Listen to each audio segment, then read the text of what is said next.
ಇದ್ದಷ್ಟು ಧೈರ್ಯ ಒಂದು 10% ನಮ್ಗಿದ್ರೆ ಲೈಫಲ್ಲಿ ಎಲ್ಲ ಹೊಟ್ಟೋಗ್ಬಿಡೋ. ಹೇಳಿದ ಹಾಡು ಅಚಿಂತ್ಯಾಗ ಹೇಳ್ಕೊಡು ಪ್ಲೀಸ್. ಎಲ್ಲೂ ಹೋಗಲ್ಲ ಎಲ್ಲೂ ಹೋಗಲ್ಲ ಮಾಮ ಎಲ್ಲೂ ಹೋಗಲ್ಲ ಮಾಮ ಎಲ್ಲೂ ಹೋಗಲ್ಲ ಹೋಗಲ್ಲ ನೀ ಹೋಗಲ್ಲ ಅಂತಿದ್ಯಾ ಹೋಗಲ್ಲ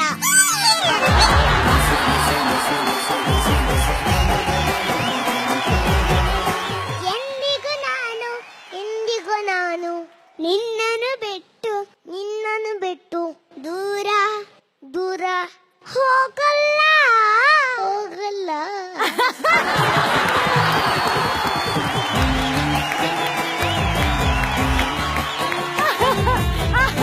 ಓಕೆ ಅಚಿಂತ್ಯ ಚಿಂತ್ಯ ಎಷ್ಟ್ ಜನಕ್ಕೆ ಹಿಂಗೆ ಪ್ರಾಮಿಸ್ ಮಾಡಿದ್ಯೋ?